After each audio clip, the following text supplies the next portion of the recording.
Zone Arctique, la capsule d'actualité du Grand Nord canadien avec Nelly Guidici.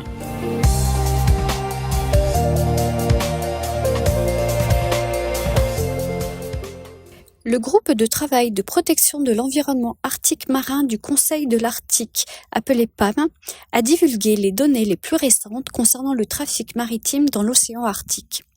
Sur une période de 10 ans, le trafic maritime sur l'ensemble de l'Arctique a augmenté de 37%.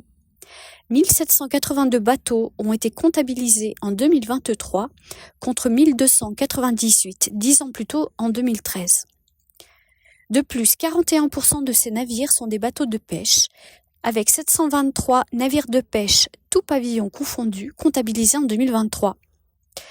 L'augmentation du trafic s'explique entre autres par la facilité d'accès de l'océan Arctique, où la glace de mer diminue de plus en plus à cause du réchauffement climatique. Une autre raison est l'augmentation de l'extraction des ressources naturelles dans le nord, avec la mine Mary River au Nunavut, où le minerai de fer est transporté par bateau après son extraction. Le nombre de bateaux de cargo et les vraquiers a aussi augmenté en Arctique.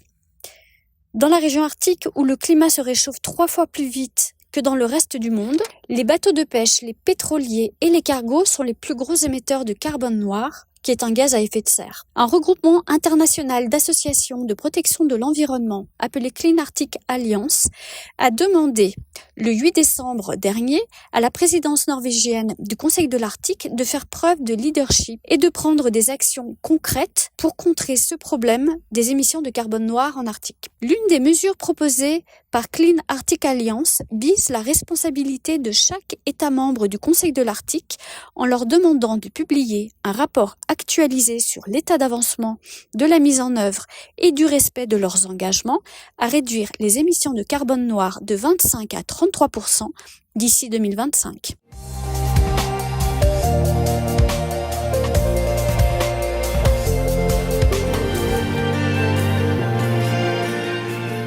C'était Zone Arctique, la capsule d'information du Grand Nord canadien avec Nelly Guidici.